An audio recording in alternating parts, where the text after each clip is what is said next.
Hello, welcome to my channel, Tall Talks from a Short Lady. In this video, I'm going to be talking about how to start talking in a GD and also how to navigate through a GD. Now, in the beginning, you might be given anything between 4 to 5 minutes to prepare your topic. Please keep an eye on the watch so that if you want to be the first one to start, you must start at the end of the stipulated time. Now, the best way to start would be to greet everyone present, and that is an indication for the remaining people in the group to stop writing and start paying attention to what you're saying. So you can say good morning or good afternoon, depending on the time of the day, to everyone present here. Next thing you do is you state the topic. Please do not paraphrase the topic. Please try and speak it verbatim. We need to maintain whether the topic is in a question format or whether it is a statement. Now, once you have stated the topic, the next thing you do is you explain how you want to go ahead.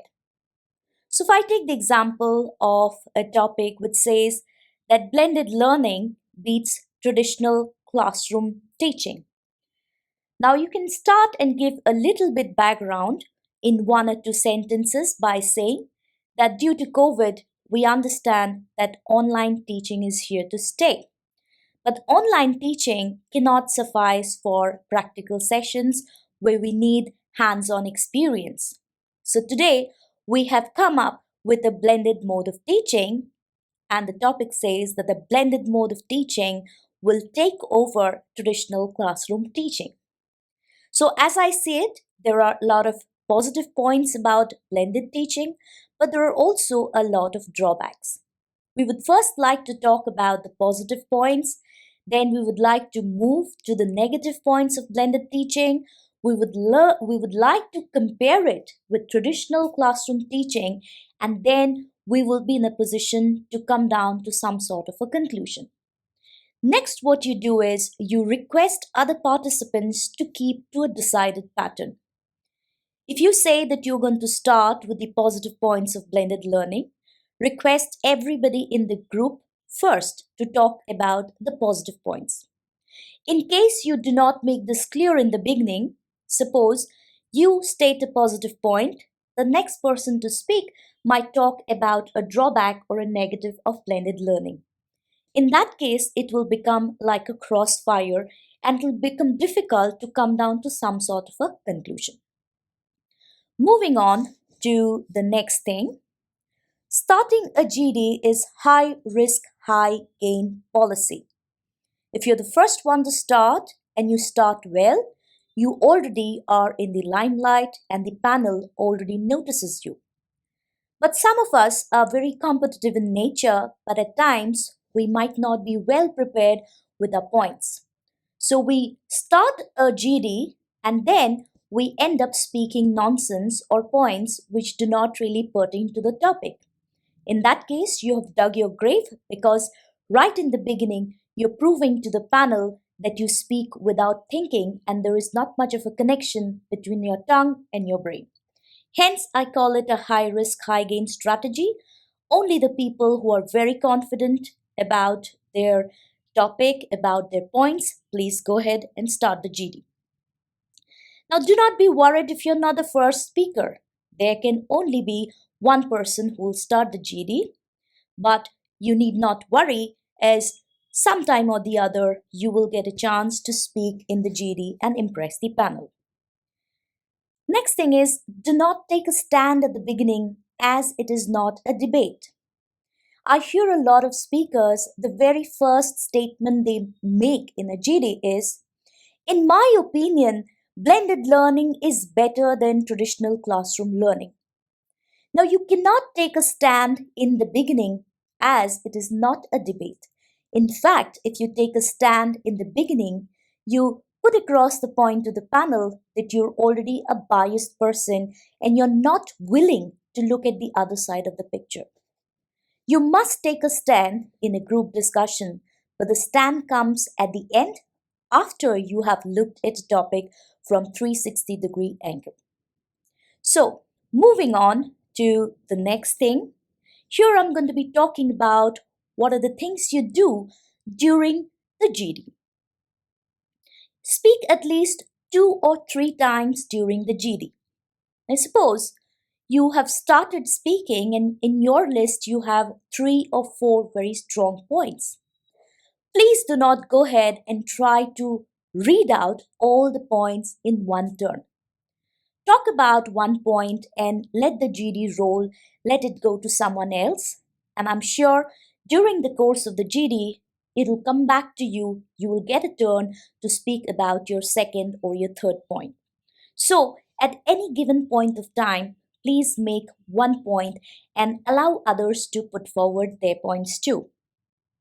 Next is, do not be worried about any personal bias of the panel. Sometimes we cannot help but look at the facial expression of the panel, and in case you notice that one of them is frowning, please do not take it to heart. It does not matter what kind of opinion the panel has. You must have your own opinion and you must be very confident and assertive about your point of view. Next is, if you are a weak speaker, mostly you will know from the practice GDs that you have that you are not a very confident speaker. But it'll be too bad if you go to a GD and you don't open your mouth at all. So in that case, if you want to save face, best part is associate with somebody who's a good speaker.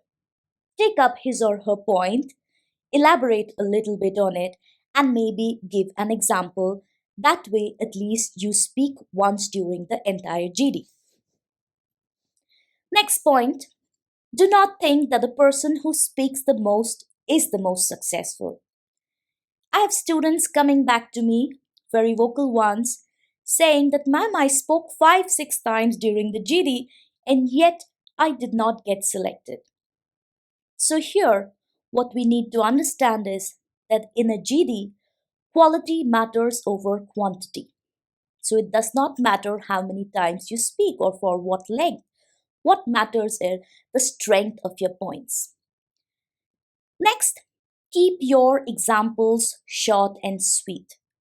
Please do not get into examples from Bollywood movies and stretch on about it for a minute or so.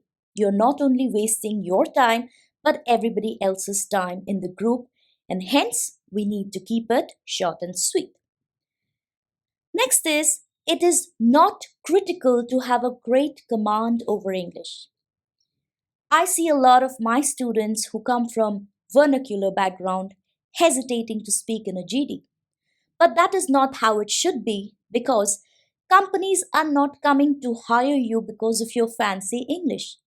Companies want to hire you because of your strong technical skills. So, do not be hesitant to put forward your point, even though there might be a few grammatical mistakes, even though you might not sound very fancy with your English.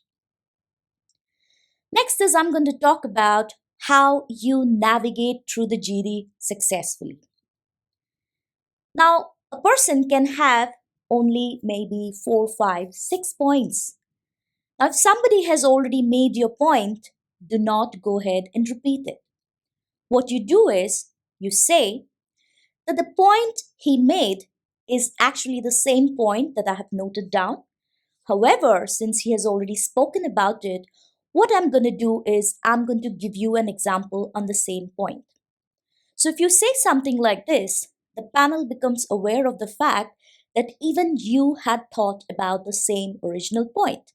But you're smart enough not to waste other people's time by repeating it. What you're doing is you're giving an example. That way, you get the credit for that point and for that example too. Now, if another participant's argument convinces you, please accept it. This is what is known as showing flexibility. Somebody might have made a point which is diametrically opposite to what you said. But if it's a good point, it shows that you are an agreeable person, you are a sensible person to accept it and to accommodate it.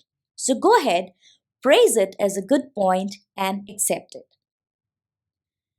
To refer to other participants, please use simple pronouns like he or she, unlike in a debate where people use artificial and annoying forms of addressing like my dear opponent. Do not get into things like that. It's a simple affair, it's a simple group discussion. So, a simple he or she is sufficient. Because at times, you might be put in a group where you do not know the other participants. So, in the absence of your knowledge about their names, the best thing to do is refer to them with simple pronouns. Next, you must be very careful of your body language. When we are nervous, our body language reads differently. For example, you might be shaking your leg underneath the table, and the panel, which is sitting at a distance from you, can easily see your nervous movements. Or you might be clicking the end of a ballpoint pen on and off, making that annoying clicking sound. These are dead giveaways, so please make sure that you school your body language. Don't sit back too far into the seat. Don't sit on the edge of the seat. Just sit comfortably where you look like you're confident. Next is you don't need to ask permission to start speaking. As I said in the beginning, make sure that you have your eyes on the watch or your mobile phone, and the moment the time given to you to prepare is over, if you want to be the first one, please go ahead and start speaking. Next, stay alert throughout the GD as you may be quizzed on it later. At times, we are so focused on our own performance that once we have spoken well, we are relieved and we forget to pay attention to what others are saying. Now, this is full of danger as at some time the panel might get back and say that the points you made were fantastic, but we would also want you to go ahead and summarize the points that were made by the participant who is sitting on your right hand side. Now, if you did not pay attention, then it'll be very difficult for you to summarize, which again gives a reason to the panel not to select you because you come across as a person who does not listen to others. So, how do we remedy this problem? You need to know how to make notes during the GD, and this is what I do, and it works for me. I take a A4 size paper, I put it in the landscape mode, and I draw a semicircle. And along the semicircle, I make circles to indicate the sitting position of each participant in the group discussion. And while they're talking, I take down small notes, words here and there against each person because at the end of the GD, when I'm training my students, I give feedback to each and every student individually. For me, it becomes difficult to remember everything a person has said. So, what I do is I refer back to this drawing and those little notes that I've taken. This is all I have for you in this video. For more videos on this topic, please refer to the description box below. The name of my channel is Tall Talks from a Short Lady. And with this, I will say thank you and bye.